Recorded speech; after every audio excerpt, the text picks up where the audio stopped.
Here we are then, after a 2-0 away victory. Didn't want a cup run anyway. Well, we've got one into the fourth round. Millwall versus Sheffield United, ending the way of a victory for the Blades. I've got to be honest, I wasn't really predicting the kind of lineup that we saw from Paul Heckingbottom. And once I saw it, I then thought, let's see how up for it these players really are, because it was the kind of performance straight from the off from United where I thought, yeah, they clearly really want this. They obviously want it more than Millwall. It was just a instantly quality performance that actually throughout continued to impress me. I would love to see us perform like that in the league when we go to Millwall. But you saw the lineup with Adam Davies in goal, so obviously that's a slight change from the first team choice. Basham coming back in, then Egan, Jackie Longthrow, Jaden Bogle, good to see him back. Ender Stevens, left wing, back. And then you had Tommy Doyle, Oliver Norwood, James McAtee across the middle, Iliman Ndiaye, and Daniel Jebison. So Jebison kind of being told he's got this opportunity. Can he step up? Yes, he could, was the answer to that one. Also, another thing that you love to see, both teams in their home kit. No reason why they shouldn't be. Don't always see it in the league. Good to see it in the cup. And a really bright start from United. I'll just go through some of the moments that happened in this game that piqued my interest. Doyle, who I really think is one of the best loan signings we've had in a long, long time. He started brightly as well, having a shot over the bar very early on. 23rd minute, though, Daniel Jebison, a lovely finish near post from the 19-year-old. His first ever FA Cup goal, his second senior strike for the Blades. Of course, he did really well for Burton, but this only his second goal for Sheffield United after scoring against Everton in the Premier League. Fine passing move from Chris Basham to McAtee to Jebbo, and then slotted it past the Millwall keeper. You can try and say it with his right foot. And it was no more than the Blades deserved. And then after the goal, United's pressure continued. Some really nice passing, some really nice movement. And overall, I just really enjoyed watching this display. Was starting Iliman Ndiaye a risk? That's the first question I'm going to pose to you. Let me know in the comments. Do you think we should have started Iliman Ndiaye in this game? Should not the FA Cup be looked at as the most important cup competition in domestic world football? And if you do agree with that statement, then I think you know the answer to the first question. Ender Stevens gave away a free kick on 27 minutes. That was a foul on Saville, who took the free kick himself. It was flicked on by Vogelsammer, who was quite lively in this game, and put behind for a corner by Basham. That was a decent chance for Millwall. 36, Bogle, a deflected effort and a fine first half.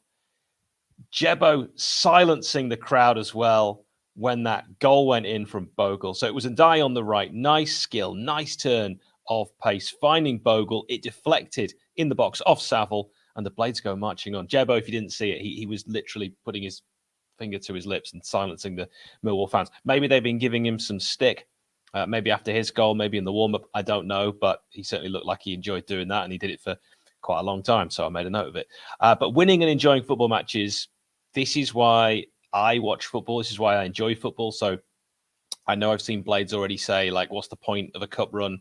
Why put out a first-team squad? Can it derail the possibility of promotion? We've seen in the past, Sheffield United teams haven't really been able to have a cup run and get promotion. But who knows, like the triple assault season, who knows if we would have finished where we did in the league, we might have finished lower, if we hadn't had those cup runs as well. We might have finished higher. We actually never know. So it's kind of a moot point. You don't really know.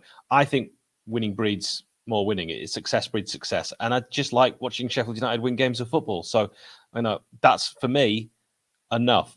Millwall, though, should have scored. They should have got back into this game. Tom Bradshaw on 44 minutes. It was Mason Bennett played it in.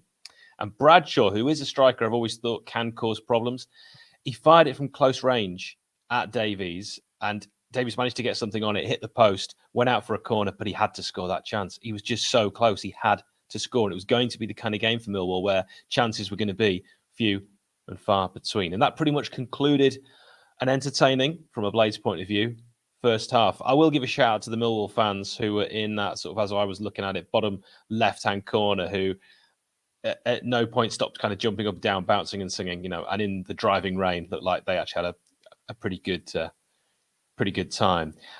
Good to see Bogle as well. I just mentioned back, strong in possession, winning the ball back when it was lost, neat passing throughout, and Dye just overall his usual self. But into the second half we go, and first real point of note, an hour into it, a corner routine worked really, really well. Doyle having a good shot at Biakovsky from the left. He took the corner himself. It was a give and go with a Dye. So Doyle got it back, and then he went along that byline, and it was quite a tight angle, but he managed to smash a shot at goal. Would have been a lovely goal had it gone in, but good save. Millwall with a decent home record as well. This is something else I think that we should look at. Like, it is a comfortable win. Who knows what gear Millwall were in or how seriously they were going to take the cup. I mean, I think they should take the cup quite seriously, Millwall. They're a side that have done better than us. They got to a FA Cup final in my lifetime. Sheffield United haven't done that. I've never won one, obviously, and neither have we in my lifetime. 4 FA Cup wins, I think, in history for Sheffield United.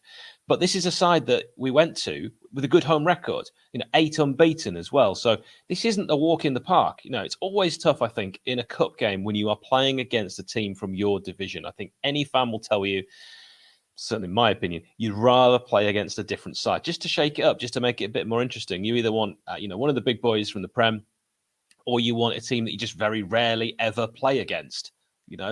Sheffield United against Mansfield. I don't even know if they're in the cup, but they would have been at some point. But that would have been, interesting, just because I can't remember the last time we played Mansfield in the cup. And Dye went off at 70, replaced by Sandeberge. And of course, he scored against Millwall when the sides met back in August in the Championship.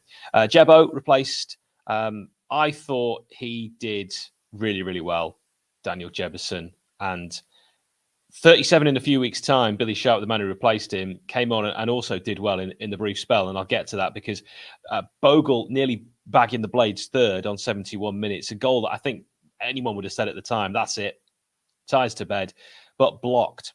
It was Berger, it was Sharp, it was McAtee and Bogle all involved in the box. Bit of a scramble, bit of a melee. The wall, the keeper, if you will, who was a wall with this shot, able to block it from close range. But Bogle definitely could have had a goal there. On 73, Millwall had their best chance of the second half. A shot that fell for Vogelsammer, the German, and he half-volleyed harmlessly wide from close range. Again, if I'm a Millwall fan, and I'm really not, got to score there. 74, Billy Sharp, who I thought, as I say, looked quite lively when he came on, and it was this moment really for him. Sharp rounded the goalkeeper, and Jake Cooper cleared on the goal line. It was a lovely long ball over the top to find the skipper, and he did all he could really from that angle. And Cooper, so often a thorn in United's side, not managing to score against the Blades this time, but denying us from scoring. Ender Stevens, my big third question for you in this stream. What did you make of his game? I thought he had some really good passes in this match, then had a good chance on 82 minutes, hitting his shot into the stomach of a Millwall defender, and then kind of tripping over the follow-up after a lovely worked move on the right from Berger for United, which led to the ball falling for Ender on the edge of the box. Ender himself appealing for a penalty when that spill of his own legs and fall came. I didn't get a chance to see that again. Initially, it looked to me like it wasn't a foul, but I've been wrong before. If you've watched the predictions videos, I've been wrong multiple times before. A good ball finds Vogelsammer, who span before his shot struck a United defender on 84. He probably could have had a couple of goals in this game. The pitch at this point, as we're getting towards the latter stages of the game, didn't help anyone. It really didn't help Basham. And I'm not having a go at Basham. I'm a dedicated follower of Basham. But Basham slipping in the wet conditions, and Millwall had a chance which went wide. I think it was Bury, and he put his shot wide of the right post on 89. There was thunder, there was lightning, those two often found together, driving rain, the whole lot. I mean, really, because the game started in totally different weather, it became like an all-weather pitch, 10 minutes of sun, 10 minutes of rain. It was really quite strange. But the Blades fans, in good voice, despite, not the nicest conditions, there are probably several of them thinking, how are we going to get back in this? We can swim back. But a great win. And we're on to the next one.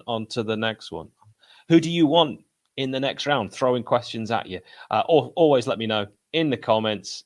Great to hear from you. Great to know what you think of the win and whether you reckon a cup run is actually going to be something that will benefit Paul Heckingbottom's Blades, or if it will actually be detrimental to the promotion push. And also if you think first teamers should be playing in this competition, the competition that, again, I'll reiterate, is the best domestic cup competition in the world. Thank you very much for watching Blades. I hope you enjoyed it. Also do, if you get a chance, check out our sort of season so far, mid-season prediction video that is on this channel. It's a lot of fun, and hopefully you'll enjoy watching it as much as Nick certainly enjoyed making it. Cheers.